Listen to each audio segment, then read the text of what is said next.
Oke teman-teman, kita lanjut ke artikel kedua yang berjudul Penggunaan multimedia berbasis video untuk meningkatkan pemahaman siswa pada kompetensi kejuruan teknik mesin.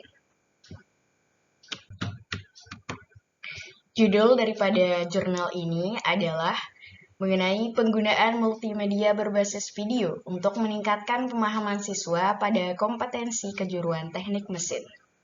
Jurnal ini termasuk ke dalam Journal of Mechanical Engineering Education. Volume 3 nomor 2, halamannya terdiri daripada 1 sampai 6. Kemudian tahun terbit 2016. Penulisnya adalah Muhammad Karim, Dedi Supriyawan, Yusef Sukrawan. Reviewer Siti Fatimah Umi Ali, tanggal review Kamis 15 November 2022. Seperti yang biasa, yang pertama adalah kita bahas mengenai abstrak. Pada abstrak, penulis memaparkan secara rinci. Penulis memaparkan mengenai metode apa yang digunakan dalam artikel ini, yaitu metode kuasi eksperimen dengan desain penelitian proses control group design, yaitu membandingkan antara siswa yang menggunakan multimedia berbentuk video dengan siswa yang menggunakan PowerPoint dalam proses pembelajaran. Maka dari itu diperoleh bahwa dengan memanfaatkan multimedia video pada kelas teknik mesin dihasilkan perubahan pada minat belajar siswa, yaitu peningkatan semangat belajar siswa dibandingkan melakukan proses pembelajaran menggunakan PPT.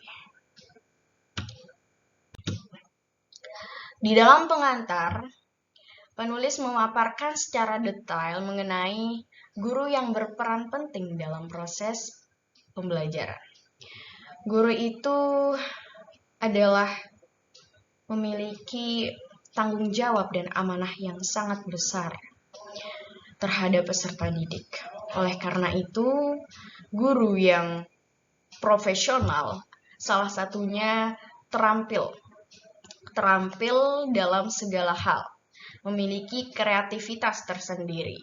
Bagaimana cara guru tersebut memanfaatkan media yang ada, mengolah media, memodifikasi media, dan bagaimana cara ia menyampaikan materi pembahasan sehingga dalam proses pembelajaran berjalan dengan maksimal dan menghasilkan serta mencapai tujuan yang telah direncanakan. Kemudian, pada pengantar ini juga dibahas mengenai apa yang digunakan dalam proses pembelajaran, yaitu media. Tentang media, apa itu media, kemudian apa tujuan dibuatnya media. Media itu adalah alat bantu. Nah, secara garis besar, media pembelajaran merupakan alat bantu yang digunakan oleh pendidik untuk memudahkan mereka dalam penyampaian materi, sehingga peserta didik lebih paham dan mudah memahami materi yang disampaikan. Di samping itu, penulis juga membahas tentang perkembangan teknologi saat ini yang bisa dimanfaatkan oleh pendidik sebagai bahan ajar. Bukan hanya sekedar buku-buku cetak atau non-cetak, melainkan multimedia sebagai wujud dari perkembangan zaman tersebut dimanfaatkan oleh pendidik. Nah, metode penelitian yang digunakan oleh penulis ini adalah seperti yang sudah saya sampaikan tadi, yaitu kuasi eksperimen, di mana menggunakan kelompok yang sudah ada, seperti halnya kelas yang sudah ada, dan sifatnya adalah situasional. Jadi, penulis ini membedakan antara siswa yang diberikan pembelajaran melalui multimedia video dibandingkan dengan siswa yang melakukan proses pembelajaran hanya sekedar melalui PowerPoint. Itu dibandingkan. Bagaimana hasilnya? Hasilnya adalah multimedia video lebih memberikan pemahaman yang mudah terhadap siswa tersebut di kejuruan tunas bangsa, sehingga minat belajar mereka itu meningkat.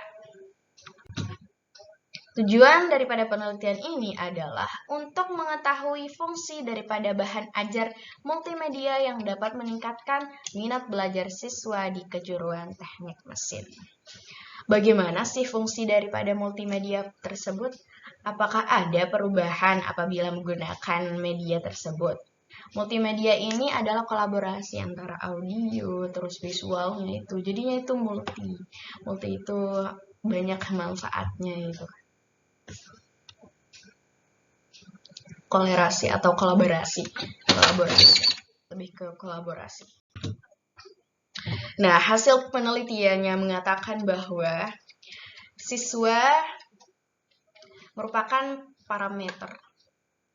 Ya, di penelitian ini diperoleh hasil pretest dan post-test, kemudian data yang diperoleh kelas kontrol dan eksperimen, didapat bahwa terjadinya peningkatan dan pemahaman belajar siswa dengan menerapkan bahan ajar multimedia video di teknik kejuruan mesin pada SMK Tunas Bangsa lebih memudahkan pemahaman materi yang diberikan dibandingkan dengan siswa atau kelas yang menggunakan PowerPoint sebagai bahan ajar dalam proses pembelajaran.